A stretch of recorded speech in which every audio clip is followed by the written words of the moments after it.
সবাই আমার ঘর কন্যার নতুন একটা ব্লগে টক মিষ্টি ঝাল আমাদের স্বাগত। তো এই যে আমার ম্যাডাম উঠে পড়েছেন, আমরা সবাই উঠে পড়েছি।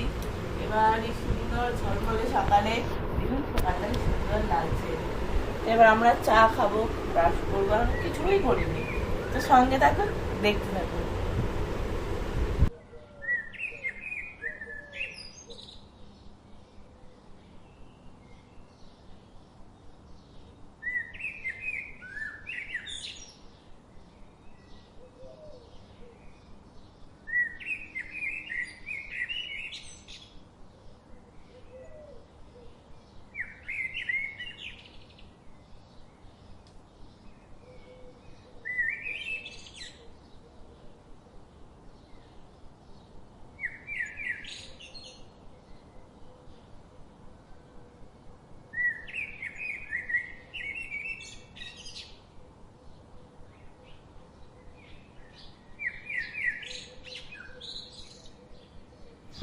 তো এই যে আমরা বসে গেছি, কর্তা ননো আর আমি।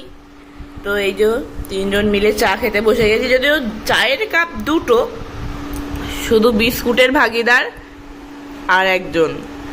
তো এই যে সে এখন বিস্কুট খাচ্ছে আর আমরাও চা বিস্কুট খাচ্ছি। তো দেখতে থাকুন আমাদের সঙ্গে আজকে ব্লগটা কিরম কি হয়। তো ওই যে ওখানে মেয়ের খাবার রেডি, আর মেয়ে এখন ঘোড়াতে ঘুরছে, ওর বাবা ঘুরাচ্ছে। তো এখন খাবে, ওর খাবারটা দিয়ে এসেছি আর এখানে আমাদের খাবার রেডি হচ্ছে। হ্যাঁ খেয়ে নাও মা, খেয়ে নাও। এই যে লুচি কালকেই তো করেছিলাম, লুচি আছে, রবিবার দিন যেহেতু সেহেতু রেখে দিয়েছিলাম। তো তিনটে, আমার তিনটে নিয়ে নিলাম। আর এখানে যা কাবলি ছোলার তরকারি আছে সবটাই আজকে খেয়ে নেবো, আর আমি কাবলি ছোলার তরকারি খাওয়ার মাস্টার। তো চলুন আমাদের খাবারটাও নিয়ে নিই, তো খেয়ে নিই।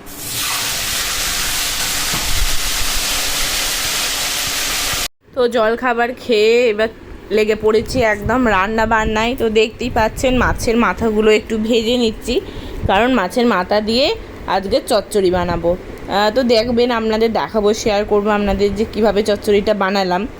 তো এখন মাথাগুলো ভেজে নিচ্ছি, আর এত ফুটছে, বাপরে বাপ, পটপট করে ফুটছে। আর এই যে এদিকে ডাল আছে, এগুলো কিছু মাছ আছে ভেজে নিয়েছি। একটা ভাজা হয়ে গেছে মাছের মাথা, আর একটা ভাজতে দিয়েছি। তো চলুন ঝটপট করে রান্নাগুলো কমপ্লিট করে নিই। মোটামুটি রান্না এই যে হয়ে গেছে, মাছের মাথা দিয়ে চচ্চড়ি, মাছ ভাজা, মেয়ের জন্য আলু কুমড়ো গাজর ভাজা, এখানে আলু পোস্ত, আর এইখানে ভাতের চাল দেয়া আছে, এখনো হয়নি, হবে। এটা ভাত হয়ে গেলেই হয়ে যাবে। তো চলুন, এখন বাজে, আমাদের ঘড়িটা একটু ফাস্ট আছে, এখন বাজে 1:20, আর এখানে রান্না বান্না কমপ্লিট হচ্ছে। তো চলুন ঝটপট করে নিই, তারপরে আবার দুপুরে খেতে বসে আমার সাথে দেখা।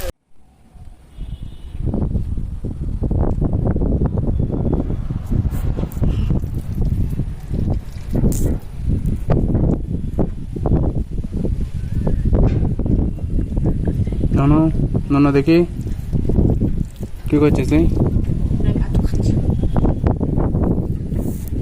মাথু কাচ্চা ট্রেন দেখছি।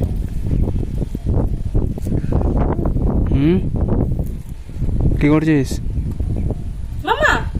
গ্রিলে মুখ দিবি না কেন?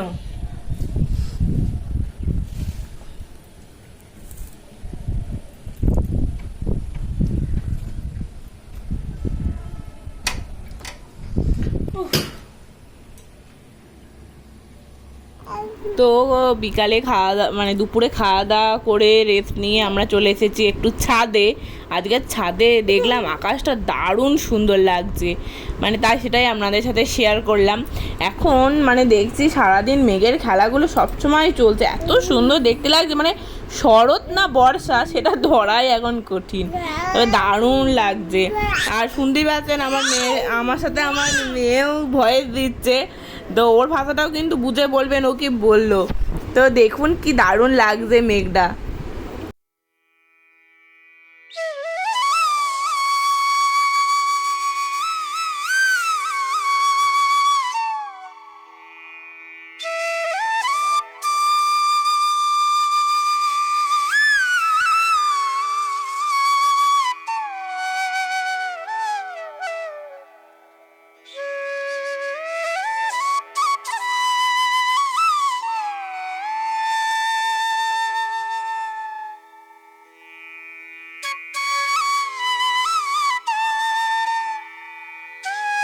এখানে আমরা খেতে বসে পড়েছি, আর মেয়ে ওদিকে কাঁদছে খাবে না বলে। তো একা হাতে মেয়েকে নিয়ে সব করা, শুধু আপনাদের দাদা একটু সাহায্য করে বলে খুব হেল্প হয়, কিন্তু তাও সেই তো দুজনাই। তো চলুন রাতের ডিনারটা কমপ্লিট করে নিই।